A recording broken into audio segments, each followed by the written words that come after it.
agreement between Iran and the United States. However, it has implications concerning Israel and Lebanon. And Israel says, I am not a party to this agreement. I'm not a signatory to this agreement. Nothing in this agreement is binding on me. And the agreement stipulates that the war must stop in all parts of the region, including Lebanon. So that if Israel says this agreement is not binding on me, and the war continues after the agreement is signed, it's already continuing. The agreement has already collapsed. So what we can now conclude is that while Iran is insisting that the agreement includes Lebanon, in fact, the agreement cannot be implemented in Lebanon. And so perhaps what is going to happen is that Israel will have a free hand to continue waging war against Iran, against Lebanon, against Yemen, etc. And there's nothing that Iran can do about it, cannot invoke this agreement. That seems to be what now lies ahead. Number two, the United States may be declaring that we are the senior partner and Israel is the junior partner and Israel must listen to us. But Israel is already saying, no, we are not going to listen to you because we consider this to be a matter of our national security. And so the environment is now clearly emerging for Israel to continue waging her wars, and we know that these wars are not going to end. Islamic eschatology confirms that Israel wants to continue expanding the territory of the state of Israel until it encompasses the biblical frontiers of Israel from the Nile to the river Euphrates. So Israel has to continue waging great wars. And so the oppression has not ended, but the oppression which started a long time ago has much more to come, more oppression to come, more wars to come. And there is nothing that the United States of America, it appears, can do significantly to stop that. Number two, Israel appears to be prepared to continue her wars against Iran. Israel's wars against Iran have been continuing for several years now. Israel has been killing Iranian nuclear scientists. Israel has been killing Iranian political figures. Israel has been attacking Iran, and Iran has been responding. So we can continue to expect continuing fighting sporadically so between Israel and Iran. And eventually what the world is going to witness from the perspective of Islamic eschatology is the emergence. This is what they want and this is what we are resisting. But because of riba and because we are led by people who betray the Quran, that's the world of Islam today. We don't have the power to stop Israel. If we had our true freedom and if we had leaders who responded to the world, the Quran, we will have the capacity to stop Israel. But we don't have that with the traitors who now rule over us. And that's why it seems to me that there's no significant obstacle in the way of the emergence of a Pax Judaica, where Israel will now seek to replace the United States as the next ruling state in the world. We have been teaching this subject, we've been lecturing on this subject for 20 or 25 years now, but it's like a voice crying in the wilderness because the scholars of Islam won't listen to us. But let them know that if what I'm saying is the truth, that the truth will survive. The dogs can keep barking, but this caravan will keep moving. The Quran declares of itself that it is absolute truth. And my scholarship is based on the Quran. I am not Shia, I am not Sunni, I'm not sectarian in my beliefs, I'm just a Muslim. And I accept that absolute truth is located only in the Quran. And with that introduction, I can now attempt to answer you. And that is that the story which is now unfolding in the world, in the Holy Land, in Israel and the state of Israel, began long, long years ago. And it'll take some time to explain it. It is the promise of the Lord God to an Israelite people that he would send to them one who will be known as the Messiah. And when the Messiah is sent, he will bring back for them the golden age when Israel, holy Israel, once ruled the world at the time of Solomon, Nabi Sulaiman alayhi salam. But then came the time when Allah sent the Messiah to the Israelite people. And while some of them accepted him, the rest of them rejected him. And when they saw him die on the cross, I never said that he died on the cross. Please be careful. When they saw him die on the cross before their very eyes, they were convinced that he could not have been the Messiah because he is dead. And look at how he died, by crucifixion. And the Torah says that whoever dies like that is the cursed of the Lord God. And so they're waiting for the Messiah to come. When the Messiah comes, this is what he's going to do. He's going to liberate the Holy Land for us, and we'll be able to return to the Holy Land from which we have been expelled. And when we return to the Holy Land, we'll reclaim it as our own. And then the state of Israel will be restored in the Holy Land, and the Messiah will rule the world from Israel. That is the script. And as a result of this script, they are convinced that now their Messiah is coming. Why? Because they have returned to Jerusalem to reclaim it as their own. Number two, they've restored the state of Israel in the Holy Land.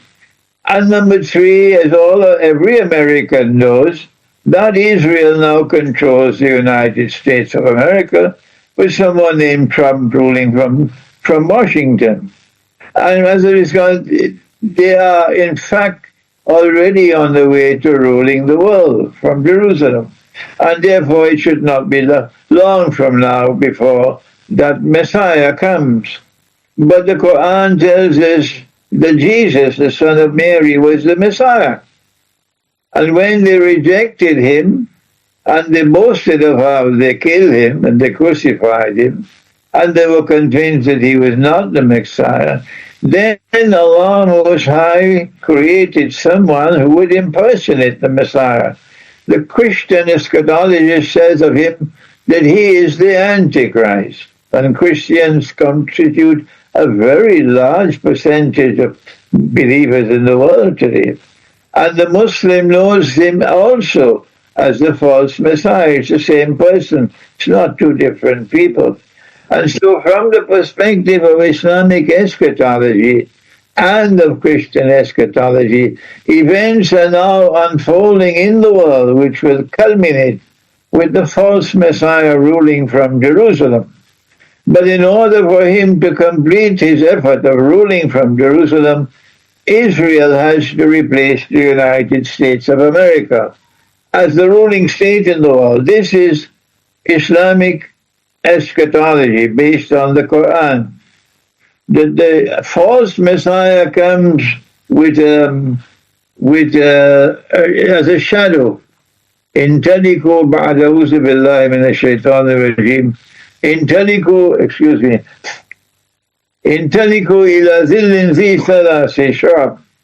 Proceed to a shadow comprised of three parts. This is the Quran in Surah Al-Mursalat. When the Quran speaks with a verse which is plain and clear, this is called ayah muhkama.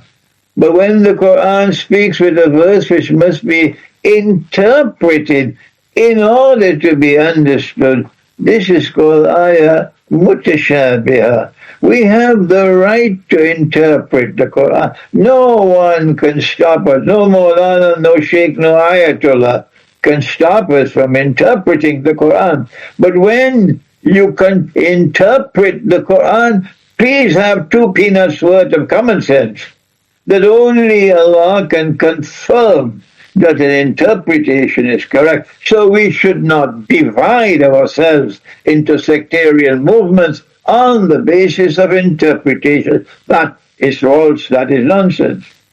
And so when we say that the shadow comprised of 3 parts is the false Messiah, the Antichrist, Dajjal, that's our opinion. We can be right, we can be wrong. We should not have boxing gloves over interpretation. I came to the conclusion some 25 years ago when I wrote Jerusalem in the Quran, and no one has interpreted, no one has responded to that book as yet. Maybe they need another 25 years before they even read my book. This is the pathetic state of Islamic scholarship today. Makes no difference whether you are Shia or Sunni. This is the pathetic state of Islamic scholarship today, that this important book, Jerusalem in the Quran, published 25 years ago, and they are pathetically silent. They will not respond to it. In that book, I suggested that when the first part of the shadow came of the Antichrist, the world witnessed within that first part Pax Britannica, that Britain did not fall out of the sky by accident as a ruling state. None at all. There's nothing in political history which can explain the phenomenon of Pax Britannica. If there is, please tell me what it is. Rather, we say this is our Islamic eschatological explanation of Pax Britannica, followed by Pax Americana, and now we are saying, this is our view, that we are now witnessing the beginning of Pax Judaica. They did not listen to me 25 years ago. They laughed at me, they scoffed at me 25 years ago. But they're not doing that anymore. Israel is now flexing her muscles. Israel is now saying, we don't care 2 peanuts for world public opinion. We will defy the whole world. We will defy the United Nations. We don't care. If the United Nations becomes a humbug to us, we will shut down the United Nations. We are going alone. This is the way a ruling state will behave. And so we are arguing what is happening in Gaza in defying world opinion.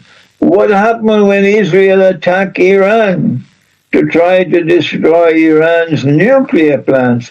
All of these are signs that Israel is now flexing her muscles for a Pax Judaica to replace Pax Americana. Trump wants to make America great again. In other words, he's trying to revive Pax Americana. That's why you have American warships now outside of the coast of Venezuela. But Pax Americana cannot be revived. Pax Americana is dependent upon the US dollar, and the US dollar is on its way to the financial cemetery. And so now this is our Islamic eschatological view, with which you can accept, you can reject, that's up to you. But we view the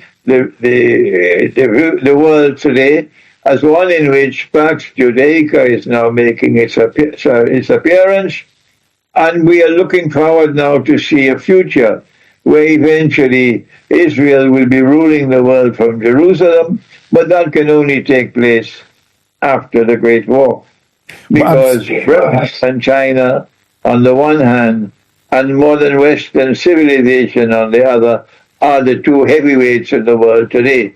They're hoping for a great war, a nuclear war, which will mutually destroy both of these, and as a consequence, after the Great War, the road will then be open for a Pax Judaica. Well, it's an absolutely extraordinary introduction, very comprehensive, allows us to really go into a lot of the details of what you said. The first one that comes to my mind is the religious conviction of those people who are executing Pax Judaica. That many people saw Israel, of course, as a secular institution, but it is very clearly now undeniably a Jewish supremacist theocracy, perhaps. And so what you're saying is pretty undeniable in terms of the drive at the heart of the Israeli government. It's clear that they want a greater Israel. It's clear that they are expanding day by day. And it's clear that the US is not controlling the policy and the affairs of West Asia. It does seem to be Tel Aviv. Now, is this drive, this religious drive, people like Smotrich and Ben Gvir, who are, sworn Jewish supremacists, who follow rabbis who also advocate the same philosophy, is it that we're faced with now an Israel which is impossible to control? Because if they have Unit 8200 and they have all these, these capabilities of accessing the internet through AI and through all the modern cyber tech information they have, is it that Western governments are now totally compromised and are really just forced or willingly operating under Pax Judaica? I believe that I am not a solitary voice in the world of scholarship, and that there are many, many others around the world, political scientists, scholars of international relations, who are now holding the same views that I am holding. And that is that Israel is defying world opinion, that Israel is flexing her muscles, and that we are moving towards a great war. Even the Pope in Rome holds the view that we are on the doorstep of a great war. And the great war is somehow or the other always connected with Israel. What is strange, what is baffling, what is mysterious, and what is manifestly embarrassing is that my people would like me to be recognized as a political scientist. They will have no problems with my views, so long as I'm expressing my views with nothing to do with the Quran, nothing to do with Islam. Shut your mouth. Don't talk about the Quran. Don't talk about the Hadith. Speak about it as a political scientist. We have no problems with that. But from the time I explain the Quran and I explain the Hadith in a manner different from their views, derived from Hadith, derived from Tafsir, and derived from their different sectarian dogmas, I am persona non grata. They wish I could simply disappear. Most of all, the Salafi. They believe that all of knowledge have already been given by their scholars, the great people who came before. And knowledge is a package which is sealed. All that needs to be done is to transfer that package from one generation to another. There is no need for any new knowledge, any new critical thinking. Imran Hosein is wrong. He's misguided in the manner in which he's explaining the Quran and using the Quran to explain events unfolding in the world and in particular in the Holy Land. So while I am in good company with the rest of the world, I am in bad company with my own people. That is my predicament. Well, it's fascinating. I mean, it's undeniable also that this same nexus of Salafi, Takfiri, Wahhabi scholars is actually totally in compliance with Pax Judaica, arguably, because they seem to be more Zionized by the movement than anybody else. I mean, Zionist Christians undoubtedly are supporting and pushing Pax Judaica, essentially, but the Arab rulers and these scholars and these Salafis that you're talking about, during this attack on Gaza and Palestine, they've been the most notable absentees in terms of real condemnation, real challenge to the Greater Israel plan. In fact, one could argue that they are complicit and fully backing the Greater Israel expansionism. Yes, unfortunately so. You are correct. And that is that many of these scholars who declare themselves to be Salafi, others as well who are not Salafi but part of the Arab world, are being bought hook, line, and sinker, and are now clients of Israel. That's right. But the masses of the Arab people have their hearts with Palestine. And it is a dishonest act to lump all the Arabs together and to criticize them and to condemn them as being supporters of the West and supporters of Israel. That is dishonest, and I must condemn it. The large masses of the Arab people, if they had the freedom to march to Jerusalem, would be marching with an army, millions strong. That is the truth. So I condemn all these nasty efforts to lump all the Arabs as supporters of NATO and supporters of Israel. But yes, you are right about the governments and about the scholars who have sold themselves and are supporting the governments. You are right. And we commend Iran and we commend Ayatollah Khamenei. They can say what they want. I have the freedom to commend who I choose to commend. And Iran must be commended for its defiance of Israel, its capacity to attack Israel with courage, and its uncompromising position of rejection of Israel's claim to be a holy state, and willingness to make alliances with Israel and to recognize Israel and all that nonsense. My problem with Iran is something else. If Iran had not succumbed or submitted to what I understand is a fatwa from Ayatollah Khomeini, rahimahullah, that the development and use of nuclear weapons is haram. I am, to the extent that this is a fatwa from him, and Iran remains faithful to that fatwa, Iran is in problem. Because the Quran requires us, orders us, to build power to the extent that we can possibly build power.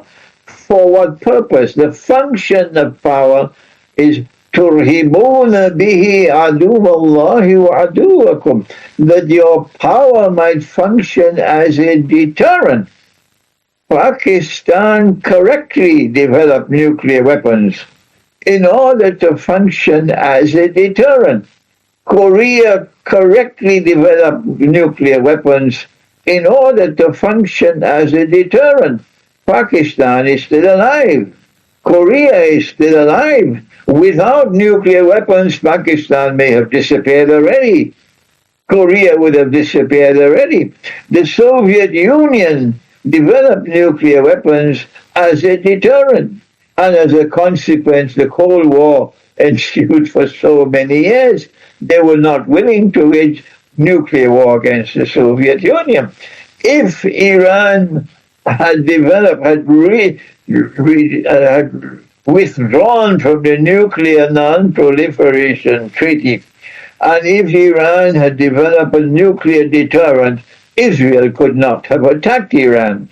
But as it is, not only has Israel attacked Iran with impunity, supported by Trump, but Israel is going to continue attacking Iran again and again until Iran learns that the Quran has asked you to develop nuclear power, to develop power to such an extent that it can function as a deterrent.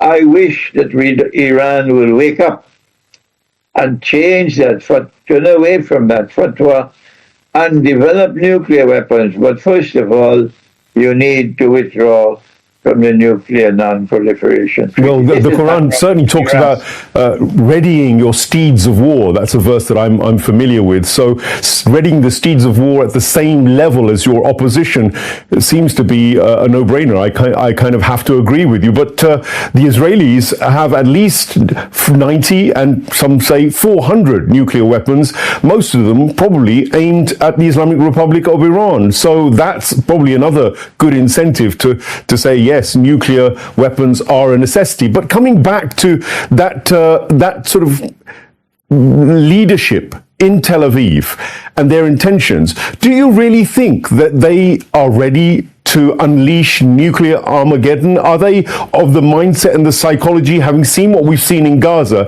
that they would be ready to do that? Because the fallout from nuclear weapons, the fallout from perhaps the Straits of Hormuz being shut down, the fallout from Iran bombing all of the, say, US installations across West Asia, an economic meltdown perhaps because of the Hormuz and the Bab el-Mandeb being shut down.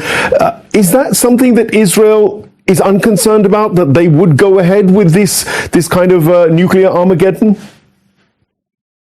Let me remind you, Sayyid Mohsin, that I am not primarily a political scientist.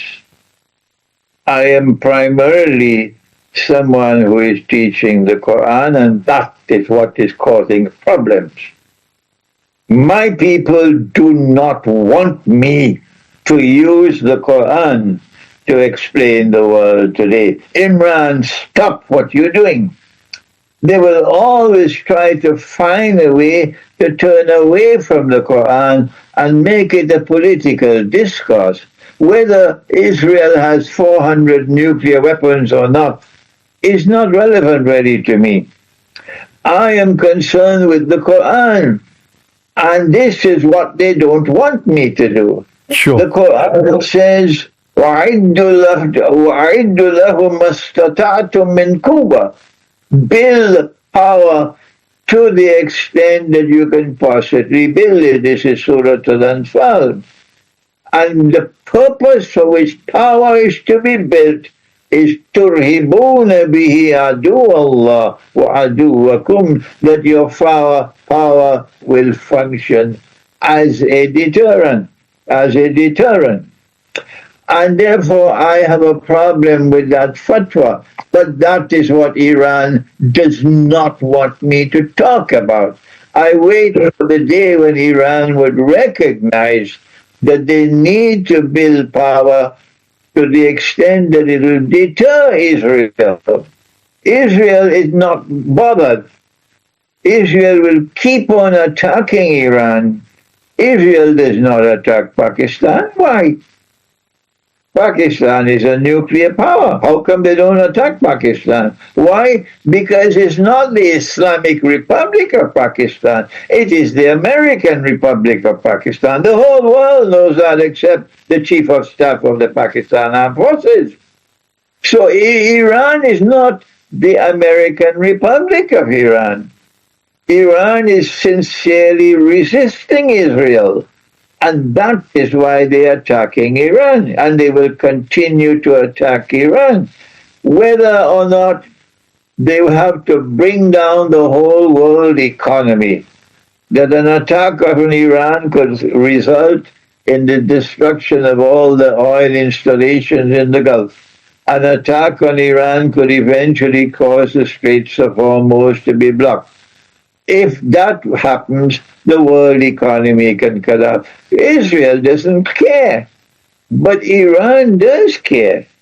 Iran is acting cautiously, not recklessly. This is why I have so much admiration for Ayatollah Khamenei, that he acts with wisdom and he acts in a manner which is cautious rather than reckless.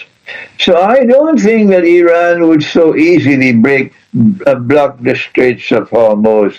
I don't think Iran will so easily launch missile attacks on all the oil installations in the Gulf and send them up in smoke. I believe that Iran will act very cautiously, but Iran has to do something to stop Israel attacking Iran constantly. And Trump will also join in the attack on Iran. It's coming again. Look, just wait and you'll see it's coming again.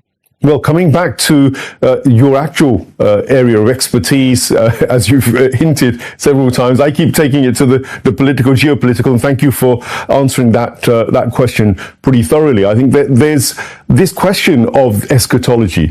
We understand from your initial introduction that the Jewish fraternity, or certainly this Jewish fraternity, whether it's in the Talmud or the Torah, I'm not sure, they have an eschatological commitment towards creating this end time games where they rule, like, essentially the world from Jerusalem, I guess, or from Tel Aviv. But Islam also has an eschatology, and you've hinted at it several times, and I've not gone into that. But the Dajjal, the rising of the sun in the West, you equate it to perhaps Western civilization and imperialism, etc., from what I gather as well. This is all very fascinating, that the Quranic indications and the Hadith, in terms of their relevance to what's happening now. Do you think we're living in the period now where that Quranic and that Hadith corpus, which talks about the end of times, which talks about Dajjal and the various things that will happen in order for the emergence of Jesus Christ, peace be upon him, Imam Mahdi Akhir Zaman, according to the Ahl Tashayyu, and also according to the Sunnah wal Jama'ah. Do you think we're in that period now? And what are the signs that you're seeing that might indicate to you that we are? Our Prophet, Allah's blessings be upon him, has given a timeline of events in the end time, as no political scientist has ever been able to do. These were his words. I'm not quoting the Arabic text, so they're giving an English explanation.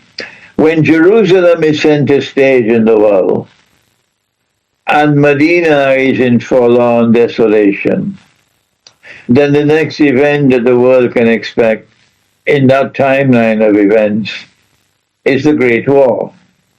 Christian eschatology and Jewish eschatology call it Armageddon. And our prophet referred to the same Armageddon as Malhama, the Great War. And today we see Jerusalem at center stage. You have to be blind not to recognize that. And Medina in forlorn desolation, playing absolutely no role whatsoever in the affairs of the world. And so now we are expecting the Great War.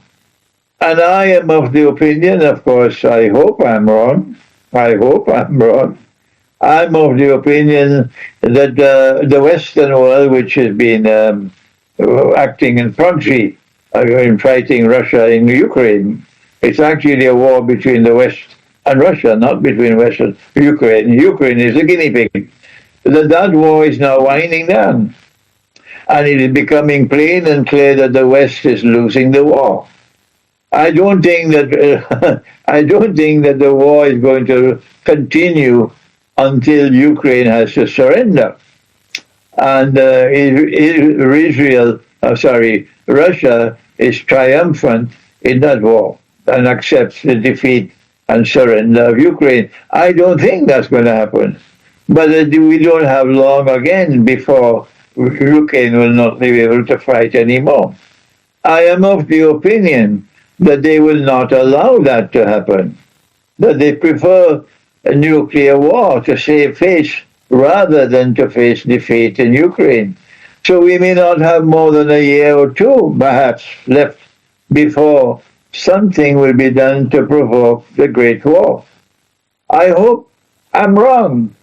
I'll be happy if I'm wrong, but this is my anticipation. Now, if and when the Great War takes place, our prophet went on to say the next event after that would be the conquest of Constantinople. Why has that name disappeared from our discourse, even in Iran? Not just nobody uses the term Constantinople anymore. They're scared of using the name Constantinople because it has been made illegal in Turkey. You can't use the name Constantinople. But our prophet used the name Constantinople for the city, and therefore it is a sunnah, and I use a sunnah. I have written a book entitled Constantinople in the Quran. Do you think they will ever respond to my book? The Shia scholars? Do you think the Sunni scholars will ever respond to my book? Here it is. Constantinople in the Quran. The first time in history anyone has written on this subject, Constantinople in the Quran. Why would a Muslim army conquer Constantinople? Answer, this is my opinion. I have the right to express my opinion. I am the only one speaking on the subject. Nobody else is speaking about the subject. So allow me to offer my view. I say that the reason why a Muslim army will conquer Constantinople a few years after the Great War, not long after the Great War, is because we have to correct the wrong committed by the Ottoman Empire. The Ottoman Empire waged bogus jihad for 600 years, not only against the Shia, but against the Orthodox Christian world. The Ottoman Empire took the greatest cathedral of the Christian world, Hagia Sophia, and shamefully, disgracefully, and manifestly, sinfully converted it to a masjid. And then Erdogan added some salt into the wounds by doing it a second time. So when a Muslim army conquers Constantinople, whether you like it or whether you don't, this is what's going to happen. We're going to return Hagia Sophia to those to whom it rightfully belongs and correct this violation of Allah's law in the Quran. When we return Hagia Sophia to the Orthodox Christian world, that will cement the reconciliation, the friendship and alliance between our people and those who follow Jesus. Number two, after the Great War takes place and the conquest of Constantinople takes place, the Russian Navy will be able to pass through the Bosphorus and enter into the Mediterranean. That's bad news for Israel.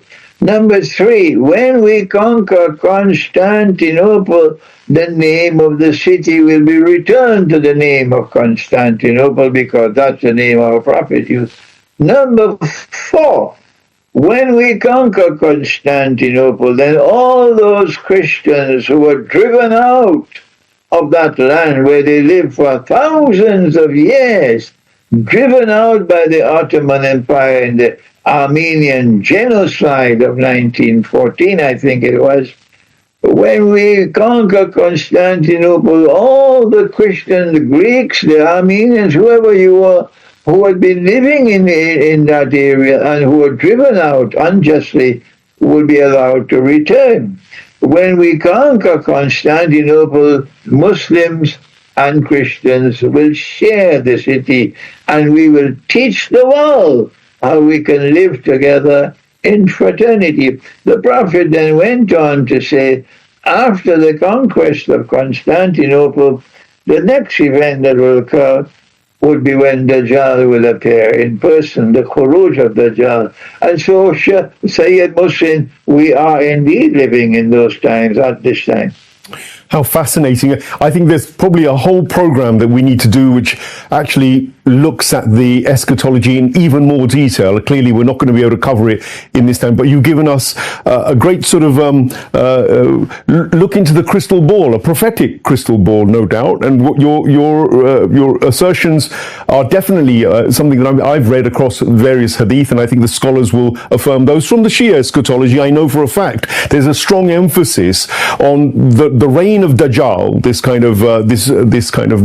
this force which is going to be a force of evil, which will basically mesmerize the world with miracles and all sorts. And in his opposition, it's clear that the Christians, those Christians of genuine belief in monotheism, will unite with Islam, and Al-Mahdi and also Hazrat Isa alayhi salam will, it said, bring a reign of peace. And you fascinatingly also talk about Gog and Magog, Yajuj Majuj, which is again outside the scope of perhaps the possibility of going into depth today, but I'm going to say we'd love to invite you back again very soon, perhaps go into these things in a little more detail. I think today you framed it excellently in terms of making this eschatology relevant to our contemporary period. I think that's pretty clear that you're of the opinion that we're entering that phase now, and the Great War is coming. So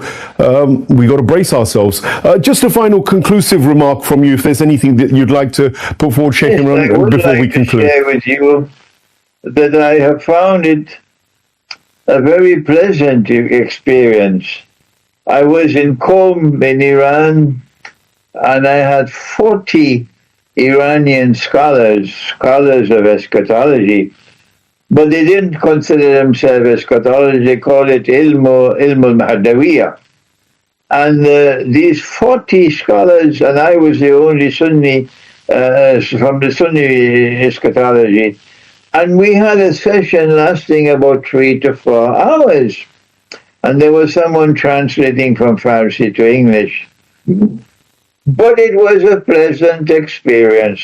We differed on eschatology, yes, but we were able to talk with each other, and it was a pleasant experience, and we were friends, yes, for 3 to 4 hours. I can't do that with a Sunni, not at all.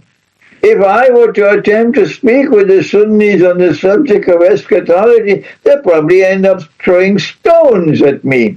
So I have to share with you that I felt myself more comfortable in Qom speaking to the Shia as a Sunni than I speak with my own people. Yes, our brethren of the scholarly circles of a lot of the Orthodox Sunni fraternity don't seem to tolerate a lot. Unfortunately, that's the time we live in. It bears itself out with the takfiri ideologies of ISIS and others, and it's a way that the Pax Judaica has manipulated the Muslim world, divided it, used sectarianism, used these kinds of very literalist Orthodox ideological dogmatic stances, and they actually then castigate scholars like yourself who've genuinely inquired, who've done real research, and actually the doors of ijtihad according to them are closed, and therefore it's very easy, I guess, to poo-poo any scholar who challenges their orthodoxy. Their orthodoxy doesn't seem to have led us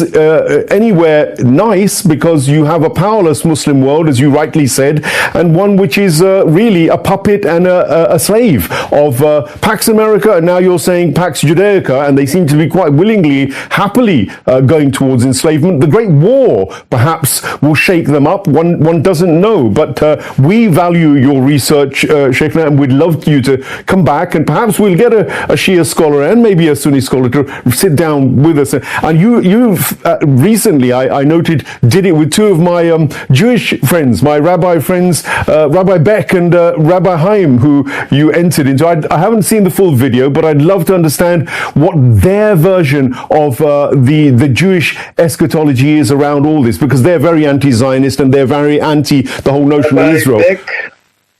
Rabbi Beck showed great intellectual courage when he responded to my question and he declared that the Zionists were Gog and Magog. They constitute a significant part of Gog and Magog. Rabbi Shofar, that's the name I got from him. I don't know the name of him. Rabbi Shofar, on the other hand, was holding on to the Torah. And for him, Gog and Magog were two nations. He would not tell the audience who the two nations were. Of course, it's Russia and Iran. But he did not mention the names.